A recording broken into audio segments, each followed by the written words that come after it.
Hello and welcome to AD education. TET और teaching exams के free lectures और तैयारी के लिए चैनल को सब्सक्राइब कीजिए और बेल बटन जरूर दबाइए। आज के इस लेक्चर में हम पढ़ेंगे एक बहुत ही इंपॉर्टेंट टॉपिक जो कि है ग्रोथ एंड डेवलपमेंट।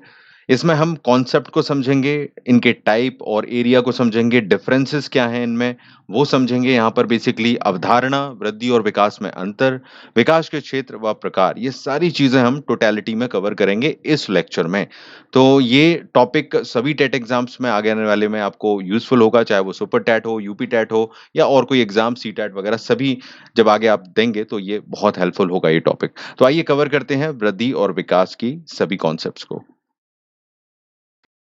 तो सबसे पहले हम समझते हैं concept of growth and development. तो देखिए, ग्रोथ और डेवलपमेंट साथ में हमेशा आपने सुना होगा। इसको लेकर कंफ्यूजन भी बहुत ज़्यादा होती है कि आखिर ग्रोथ क्या है, डेवलपमेंट क्या है, क्या ये एक ही हैं। कई लोग इसमें कंफ्यूज होते हैं। तो देखिए, सबसे पहले ये क्लियर करते हैं हम कि ग्रोथ और डेवलपमेंट में यहाँ पर अंतर क्या है। तो सबसे पहले ग्रोथ को समझते हैं। देखिए, ग्रोथ की अगर जब बात की जा रही है आपसे बच्चों के कंसर्न में या कहीं भी आप सुनते हैं इस तरह से, तो ग्रोथ हमारी केवल शारीरिक चीज़ों से संबंधित है। हमारा वजन, हमारी ऊंचाई, हमारी लंबाई, हमारा शरीर का अनुपात, ये जो फिजिकल चीज़ों में जो चेंज आता है, उसमें जो वृद्धि होती है, उस ग्रोथ की बात की जा रही है। इसका और किसी चीज़ों के साथ कोई संबंध नहीं है। टोटली फिजिकल जो हमारी ग्रोथ है उससे रिलेटेड है। तो आप बिल्कुल इसको क्लियर रखिए। यानी कि ग्रोथ वो सारी चीज़ें हैं जो शरीर से जुड़ी हुई हैं, वजन, ऊंचाई, लंबाई या शरीर का अनुपात। और इसको बेसिकली मापा जा सकता है। इन सारी चीज़ों को आप जानते हैं, इसको मापने की एक यूनिट होती है। अगर हम भार को मापना चाहें तो किलोग्राम में माप सकते हैं, या किसी और चीज़ को मापना चाहते हैं, लंबाई को, ऊंचाई को, तो सभी के लिए एक एंटिटी होती है यहाँ पर। तो ये चीज़ ग्रोथ से संबंधित है। तो ग्रोथ हमारी केवल फिजिकल चीज़ों से जुड़ी हुई है, इसके आगे इसका स्कोप नहीं है। बिल्कुल इसको क्लियर रखिएगा। डेवलपमेंट बिल्कुल अलग चीज़ है। इसको आगे हम समझते हैं कि डेवलपमेंट आखिर क्या है। तो ये चीज़ बिल्कुल आपको क्लियर हो गई होगी कि यहाँ पर ग्रोथ क्या है। अब हम चलते हैं यहाँ पर डेवलपमेंट की तरफ। तो विकास क्या है? देखिए, विकास का मतलब है ये अपने आप में काफ़ी चीज़ों को समाया हुआ है। यानी कि ना केवल शारीरिक, बल्कि यहाँ पर बात की जाती है हमारे शारीरिक, मानसिक, संज्ञानात्मक, भाषा संबंधी विकास की, सामाजिक हम कितने हैं, भावनात्मक क्षमताएं कितनी हैं, इन सारे विकास की। तथा इसके अलावा भी कई ऐसी चीज़ें, हमारी कार्य कुशलता, हमारी कार्य क्षमता, हमारी समझ, हमारी खोज की प्रवृत्ति, कई तरह की ऐसी चीज़ें हैं जो समझी जाती हैं, इसमें इंक्लूड की जाती हैं विकास में। तभी ये बात की गई है कि बच्चे के संपूर्ण विकास की जब भी बात होगी तो इन सारी चीज़ों को शामिल किया जाएगा जो आजकल के एजुकेशन सिस्टम में जुड़ा हुआ है।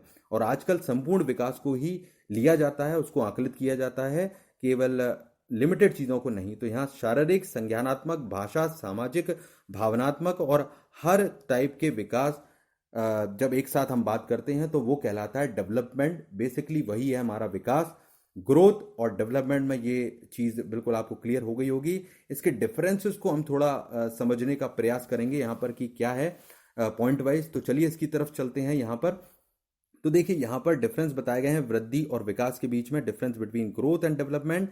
तो पहला लेते हैं, वृद्धि मात्रात्मक है और विकास प्रकृति में गुणात्मक है। तो इसका क्या अर्थ है? देखिए, वृद्धि यानी कि ग्रोथ मात्रात्मक इसलिए है क्योंकि वृद्धि में जो बात की जाती है वो होती है सारी की सारी क्वांटिटेटिव, यानी कि इसको मापा जा सकता है। आप लंबाई की बात करें, ऊंचाई की बात करें, गुण की माफ कीजिएगा, भार की बात करें, तो सभी चीज़ों को मापा जा सकता है। इसको मापने की इकाइयाँ जैसे मैं आपको पहले भी समझा चुका हूँ। तो इसको मापा जा सकता है निश्चित इकाइयों के द्वारा, इसलिए ये मात्रात्मक है। और विकास प्रकृति में गुणात्मक इसलिए है, गुण की बात की जाती है। फॉर एग्जाम्पल, जैसे कि अब किसी की संवेदनाएं कैसी हैं, कोई सामाजिक कितना है, और भाषाई क्षमता कितनी है, तो इनको हम किसी नंबर के, किसी यूनिट के जरिए नहीं माप सकते। ये गुण हैं एक तरह के, इसलिए इसको गुणात्मक बोला गया है। विकास जो होता है वो गुणात्मक होता है, इसको मापा नहीं जा सकता किसी यूनिट के जरिए। दैट्स वाई ये चीज़ एक ऐसी चीज़ है कि प्रकृति में ये विकास होता है गुणात्मक और वृद्धि होती है मात्रात्मक। फॉर एग्जाम्पल, जैसे कि शारीरिक वृद्धि को हम मापने के लिए कोशिश करते हैं तो किलोग्राम, जैसे मैंने आपको बताया, या कोई भी चीज़ है। और गुणात्मक चीज़ें आजकल हमारी जो एजुकेशन सिस्टम है उसमें बहुत ज़्यादा जोड़ी गई हैं बच्चों के लिए। तो कहीं ना कहीं विकास को लेकर चला जा रहा है। एक ओवरऑल पॉइंट निकलकर ये सामने आता है। अब हम वृद्धि के इसके दूसरे डिफरेंस की तरफ चलते हैं। तो दूसरा है, वृद्धि केवल शारीरिक पहलुओं को संदर्भित किया जाता है इसमें, और विकास सभी पहलुओं को इंक्लूड करता है। तो ये आपको मैं पहले भी समझा चुका हूँ कि यहाँ केवल शारीरिक पक्ष की बात की जाएगी, और विकास में सभी तरह के पहलू शामिल होंगे। भौतिक, संज्ञानात्मक, भावात्मक, ओवरऑल संदर्भित रहेगा ये, ना केवल शारीरिक लिमिटेड रहेगा। बिल्कुल सिंपल पॉइंट है डिफरेंस का। अगले पॉइंट की तरफ चलते हैं। वृद्धि विकास का सूचक नहीं है, विकास वृद्धि पर निर्भर नहीं है। इसका अर्थ यह है कि जो वृद्धि है वो विकास को नहीं दर्शाती। यानी कि वृद्धि हो गई अगर किसी बच्चे के शरीर में और उसका आकार बड़ा हो गया या लंबाई के कारण या किसी और कारण से, तो इसका मतलब ये नहीं है उसकी जो सामाजिक क्षमता है, उसकी जो संवेदनात्मकता है और जो उसकी सामाजिकता है, उसकी जो कार्यकुशलता है वो भी बढ़ जाएगी, उसका भी विकास होगा। तो नहीं, ऐसा नहीं है। शारीरिक वृद्धि कभी भी विकास का सूचक नहीं हो सकती। उसी प्रकार से विकास भी वृद्धि पर निर्भर नहीं है। इसका मतलब यह है कि अगर कोई शरीर में छोटा है, उसकी लंबाई कम रह जाती है बच्चे की, या कोई और शारीरिक उसमें तौर पर वो छोटा है, लेकिन कई बार आपने देखा होगा उसका किसी बच्चे का दिमाग बहुत इंटेलिजेंट होता है, काफ़ी उसकी क्षमता बहुत अच्छी होती है अलग अलग क्षेत्रों में, तो शारीरिक विकास से इसका कोई संबंध नहीं है, ना ही वृद्धि का, ना ही विकास का। तो ये बिल्कुल आप क्लियर रखें। और वृद्धि जीवन की कुछ अवधि में बंद हो जाता है, लास्ट पॉइंट है। तो कुछ समय के पश्चात आपने देखा होगा वृद्धि हमारी बंद हो जाती है, हमारी लंबाई एक निश्चित समय तक बढ़ती है, भार में चेंज होता रहता है, लेकिन फिर भी इसकी एक लिमिटेड चीज़ है। और ऊंचाई हो, हाइट हो, ऐसी कई चीज़ें हैं जो कि लिमिटेड टाइम पे बंद हो जाती हैं हमारे शारीरिक चीज़ों में।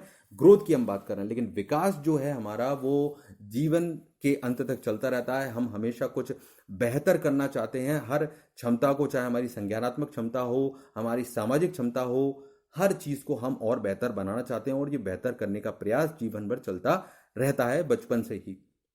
तो इसलिए ये चीज़ बिल्कुल क्लियर है, वृद्धि लिमिटेड टाइम पर ख़त्म हो जाती है और विकास निरंतर चलता रहता है। तो ये कुछ पॉइंट थे जो पॉइंट वाइज आप लिख सकते हैं, आपसे पूछे जा सकते हैं, बहुत इंपॉर्टेंट पॉइंट्स हैं। अगले टॉपिक की तरफ हम चलते हैं इसके आगे, जो कि है विकास के क्षेत्र अथवा प्रकार, यानी कि area and type of development. तो पहला है यहाँ पर फिजिकल डेवलपमेंट, शारीरिक विकास। तो यहाँ पर टाइप ऑफ डेवलपमेंट है ये, इनको टाइप ऑफ डेवलपमेंट भी बुलाया जा सकता है या फिर एरिया ऑफ डेवलपमेंट भी। तो ये आप डिफरेंशिएट अच्छे से कीजिएगा, कंफ्यूज मत होइएगा।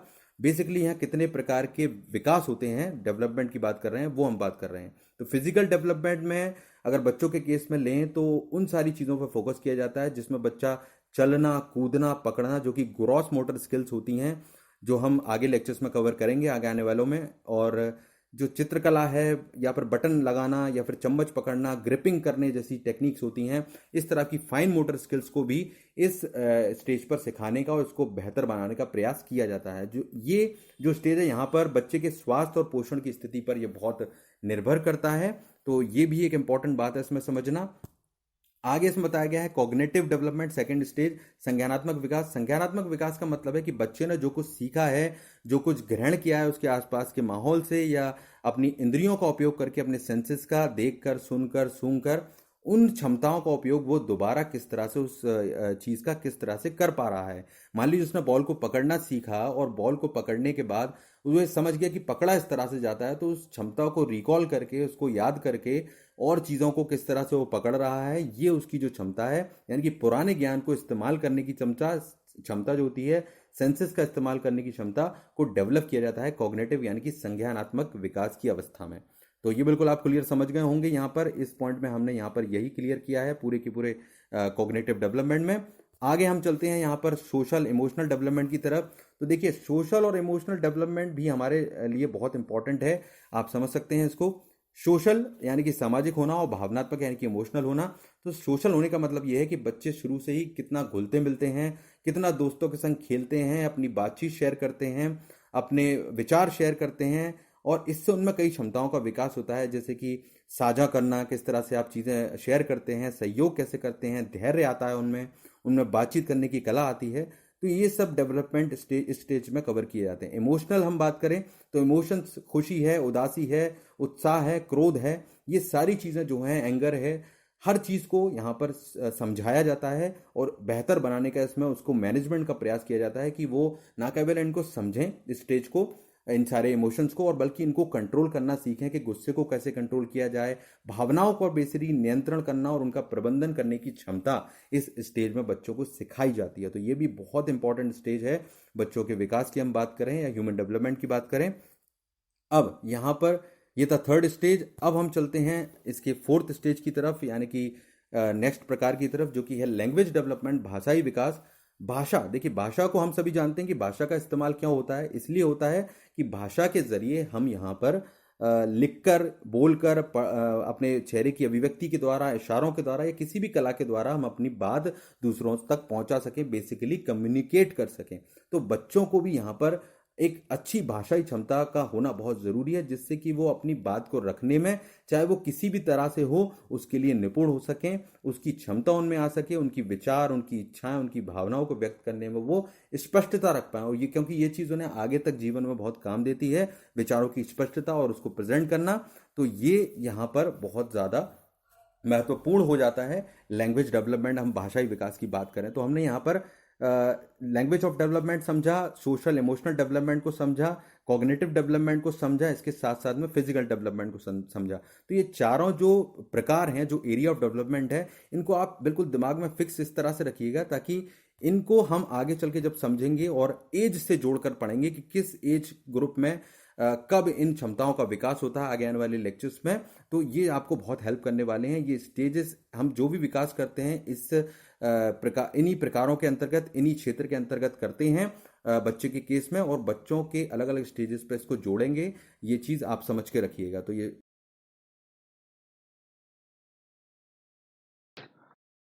सो आज के लेक्चर में बस इतना ही। लेक्चर को लाइक और शेयर कीजिए और चैनल को सब्सक्राइब करके बेल बटन ज़रूर दबाइए आगे के लेक्चर्स को देखने के लिए। Thank you very much.